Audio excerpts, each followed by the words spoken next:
Some of the first successful attempts date back to the early 20th century, when scientists like Dr. Henry G. Houghton and Dr. Emery Chaffee experimented with dissipating fog and seeding clouds with charged sand. The chief turning point came in the mid-1940s, when scientists like Irving Langmuir, Vincent Schaefer, and Bernard Vonnegut experimented with glaciogenic cloud seeding, using silver iodide to encourage rainfall. Silver iodide is one of the most common chemicals used for cloud seeding. It forces the tiny ice crystals that make up the cloud to fuse together. Once enough tiny ice crystals fuse together, they become heavy and fall to the earth in the form of rain.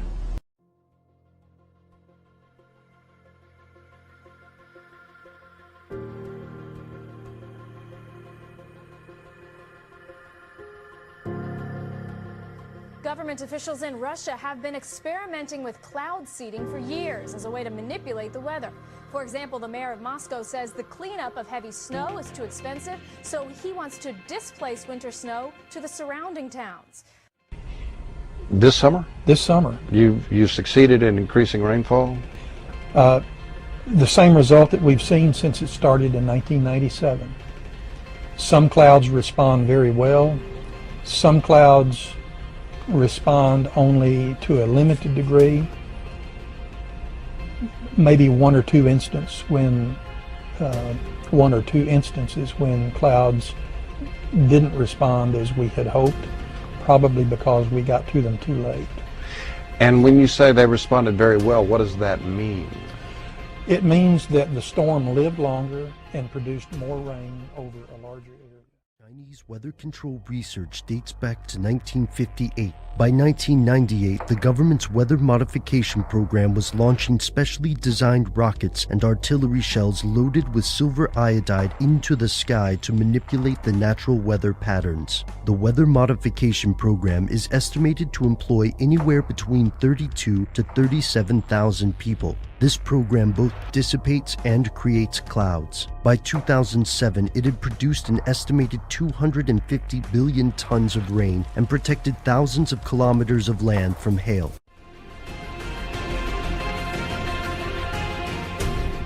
Until the latest of our world conflicts, the United States had no armaments, but we can no longer risk emergency improvisation of national defense. We have been compelled to create a permanent armaments industry of vast proportions. We recognize the imperative need for this development, yet we must not fail to comprehend its grave implications. Our toil, resources, and livelihood are all involved. So is the very structure of our society.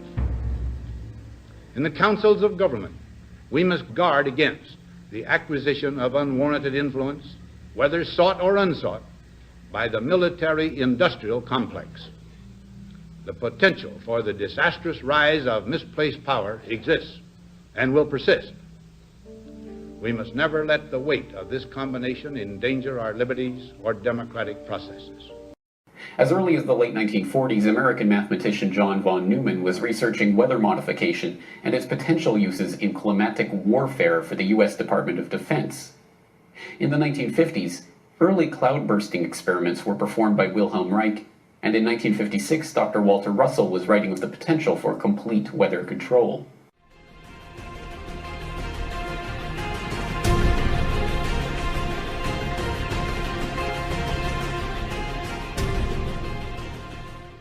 Let's start off with the terminology of what we're going to be talking about.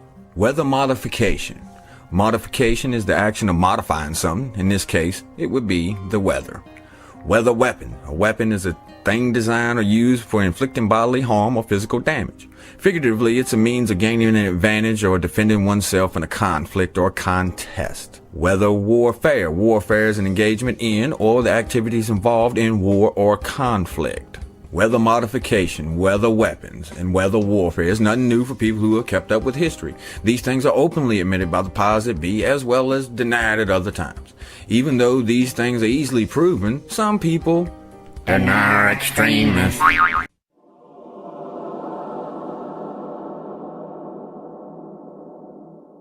Operation Cumulus was a project of the UK government in the 1950s, which was investigating weather manipulation, and particularly through seed cloud experiments. The project was operational between 1949 and 1952. The military were controlling the weather for several reasons, as detailed in the minutes of the Air Ministry meeting held on the 3rd of November 1953. They included bogging down enemy movement, incrementing the water flow in rivers and streams to hinder or stop enemy crossings, clearing fog from airfields.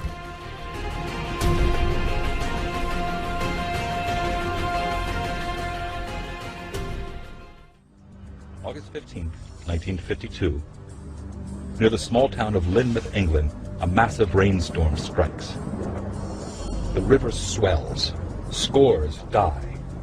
It's estimated that 250 times as much rain fell in a period of 24 hours as normally fell in the entire month.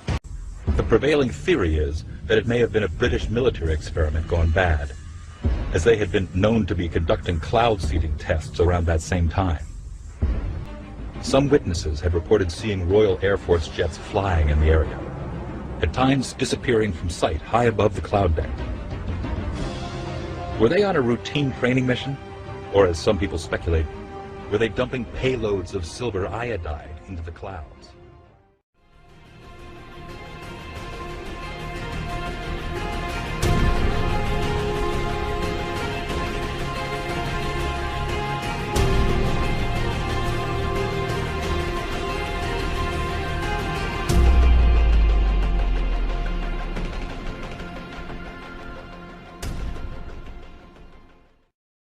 Chiefs of Staff had been wishing for quite some time, in terms of years, that they had some way of slowing the truck down in Vietnam. That led me to advise the Joint Chiefs of Staff that we had a potential weapon system, and so I was asked to start to put together a top secret operation to go to Vietnam to see if we couldn't make it rain more over there as a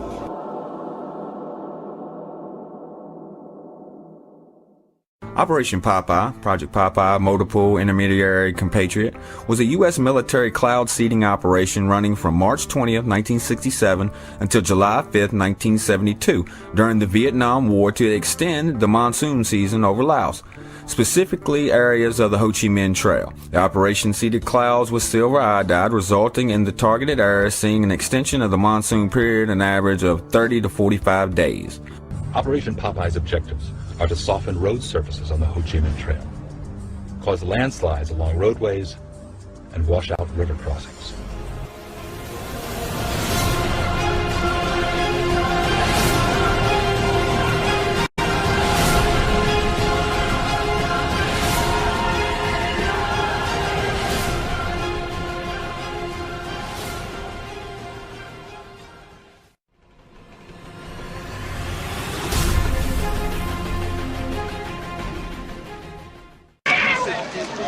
I got something to say. I want to know how come the fascist pigs have been seeding the clouds. Right. Last hour and a half. Airplanes going over twice with all the smoke coming out of them seeding the clouds. And I want to know, why that stuff is going down, man. And why doesn't the media report that stuff to the people, man?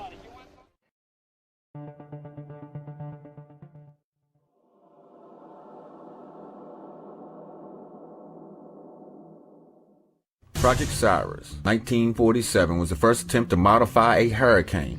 It was a collaboration of the General Electric Corporation, the U.S. Army Signal Corps, the Office of Naval Research, and the U.S. Air Force. An airplane flew along the rain bands of a hurricane and dropped nearly 36 kilograms of crushed dry ice into the clouds. The crew reported pronounced modifications of the cloud deck seeded.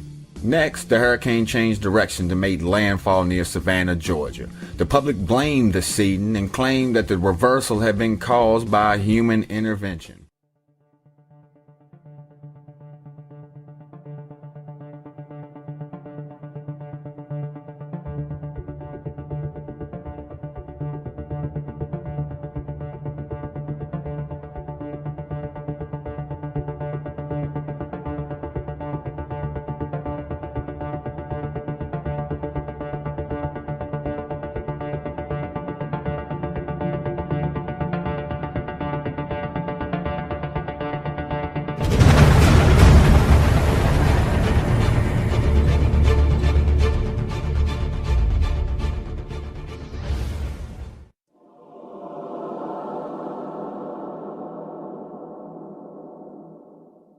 The first seeding experiment since the Cyrus disaster in the U.S. was attempted on September 16, 1961, into Hurricane Esther by the NHRP and the United States Navy aircraft.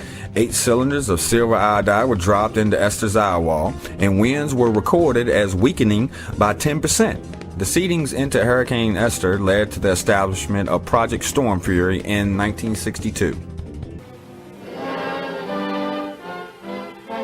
Project Storm Fury, a joint effort of NOAA, the Navy, and the Air Force, is designed to try to find one. Scientists working on the project were convinced that they could reduce hurricane devastation using a process called cloud seeding, by spraying the thunderclouds inside the hurricane with a chemical called silver iodide. The seeding planes fly across the eye and into these clouds, seeding the supercooled water droplets from the belt of maximum winds outwards. The silver iodide acts to transform the supercooled water droplets into ice crystals, upsetting the delicate heat balance of the storm.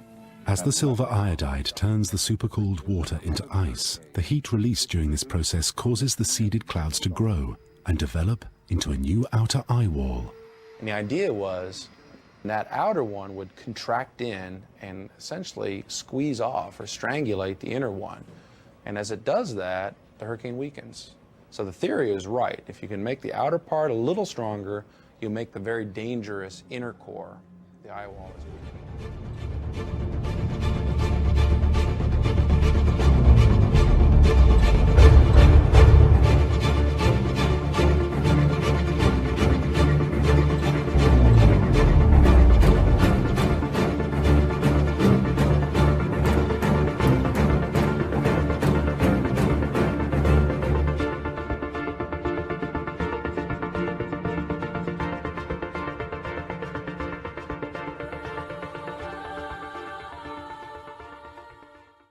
The following is an excerpt from the American Meteorological Society meeting in 2010. The group feels very strongly, and we think we'll demonstrate in this session, is that not only are aerosols a vital component of atmospheric processes, and they play roles in larger scale processes, but they also affect cloud microphysics and dynamics, and that aerosols affect the cloud microphysics and dynamics in a very fundamental way, a very important way. It turns out that some of our modeling results in H.A.A.R.P are quite surprising in that regard, and that under certain circumstances, carbon black may actually increase hurricane intensity. And I'll let Professor Rosenfeld tell you more about that. So that this idea of looking at small CC and aerosols, we've suspected for years that, that they have an impact on small cloud systems or individual clouds. This is some work that Rosenfeld published just a couple of years ago, and this explains an apparent dichotomy in the role of aerosols. In some cases, there's a chain of events in which aerosols can lead to floods. There are other situations in which they could actually decrease precipitation. So both of these independent results suggested that aerosols could play a very important role in both the weakening of Hurricane Katrina. So both of these independent results suggested that aerosols could play a very important role in both the weakening of Hurricane Katrina. Wait a minute now, what did Golden almost say? Aerosols played a very important role in both weakening and intensifying Hurricane Katrina.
We've never seen anything like this. Nope. The waves are triple the size of a human being.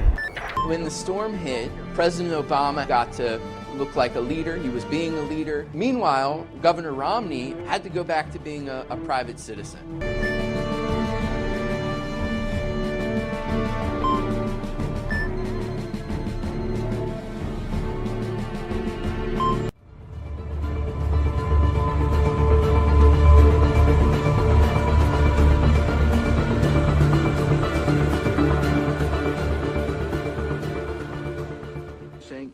Has created weather tampering techniques so that the, quote, New World Order will be able to starve millions of Americans. Worldwide. Millions of Americans, and to control the rest. Yes, sir, and that's my belief. As bizarre as that sounds, when if somebody had told me that that equipment even existed 10 years ago, I would have thought they were nuts, sir. And at this point in time, we have all the documents to prove it. And if you think that 85 tornadoes takes place in the middle of our growing area by simultaneous accident, I'm sorry. With the equipment that's already set up internationally, and as bizarre as that is, it is proven and documented. We will supply you with those documents. As bizarre as that is, I would say that weather wars, and this is quoting actually Senator Claiborne Pell himself, that they are the greatest weapon ever created in the world, and that's the Senator's own statement. So yes, I do stand on that. Thank you, Mr. Fletcher. Thank you, Mr. Chairman.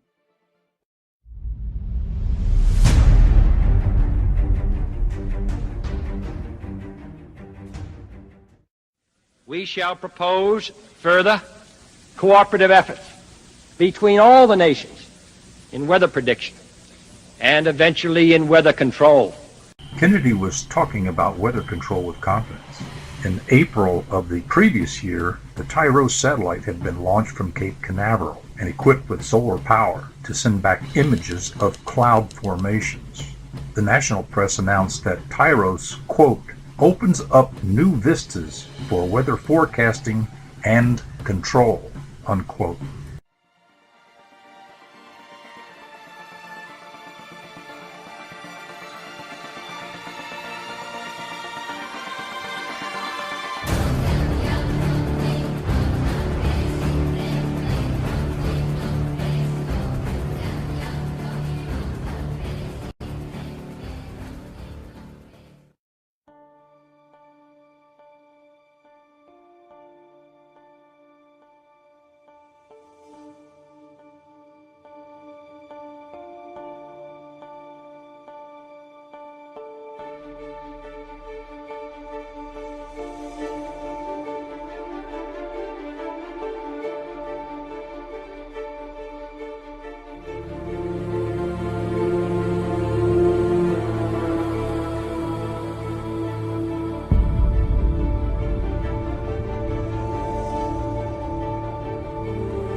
changed dramatically with the U.S. military's secretive research and plans to control the planet's natural weather.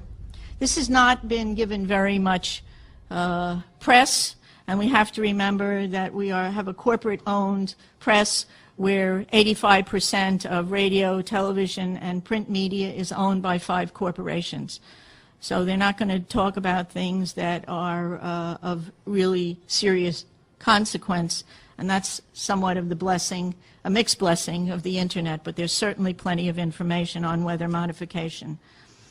The Air Force is on record as saying, quote, they want to control the weather by 2025, and we are not talking about just seeding the clouds for rain.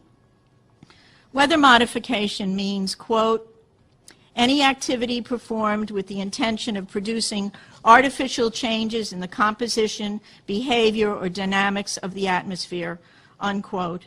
And as of April this year, there are more than 150 different weather modification programs around the world. April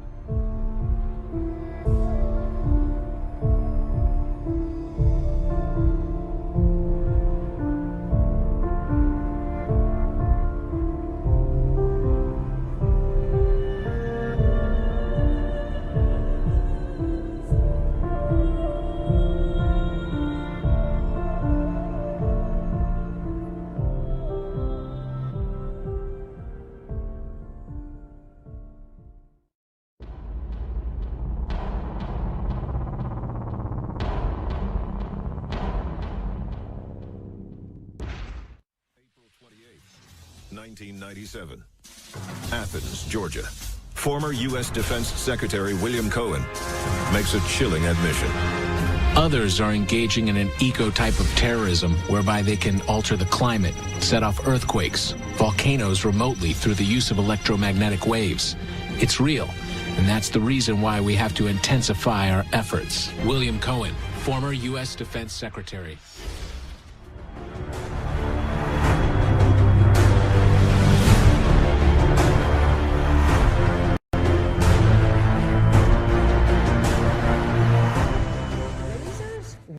To change the weather?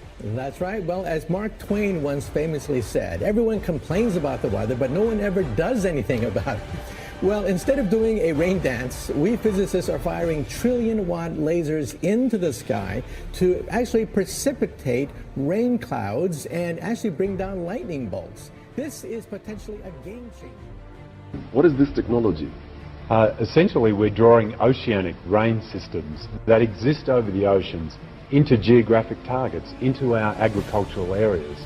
The technology uses electromagnetics, so we're not interfering with the atmosphere or with the environment. We're not damaging it. We're not using chemicals fired through rockets like other technologies use.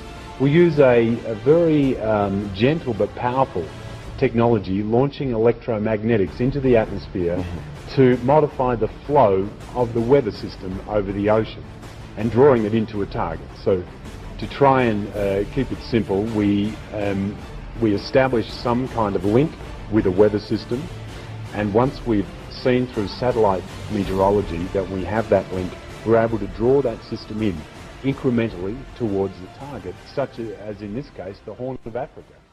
Mahendra,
question about some of the technology that you're developing to fight the war on terror, specifically directed energy and high-powered microwave technology.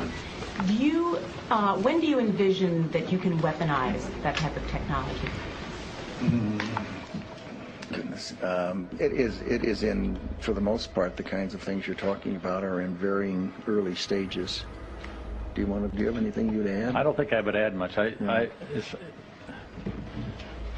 I think they are in early stages and probably not ready for employment at this point. I think that's the point, and I think, and we have, I think, from the beginning of this conflict, I think General Franks has been very open to looking at new things if there are new things available, and has been willing to put them into the fight even before they've been fully wrung out. And I think that's not referring to these two particular cases of directed energy or high-powered microwave, but sure. And yes. We will continue. So this is weather as a weapon. Weather as a weapon, and we're heading down that pathway. Even though in 1977 the United Nations and a whole bunch of countries signed to a concord saying we are not going to use weather as a weapon, we have used weather as a weapon, and we're still trying. And so you're saying we're still trying it. What sort of applications do you think we could use it in, and what do you think some of the actual weapons will be that we develop with it? Well, we could send a storm on our enemy and divert a storm away from us. We could go to a lightning cloud and tickle it. They're trying to tickle them with lasers and other technologies to make them put lightning bolts on the enemy. For example, in the first Gulf War, there's been two of them, in the first Gulf War in 1991, the weather was so bad that the Allies, with all their amazing technology, flew less than 50% of the flights they planned. So weather can really muck things up. Other things you can do is to create fog or blast a hole through the fog. You can, long term, create a drought over the enemy. You can fool around with the ionosphere to improve your communications and make theirs worse. Are we talking about similar sorts of things to cloud seeding, getting up there in the atmosphere and sort of playing havoc with the elements through chemicals, that kind of thing? Chemicals and directed energy, and we use chemicals such as sodium iodide, lead iodide, electricity, laser beams, all sorts of different tricks that we're trying to do.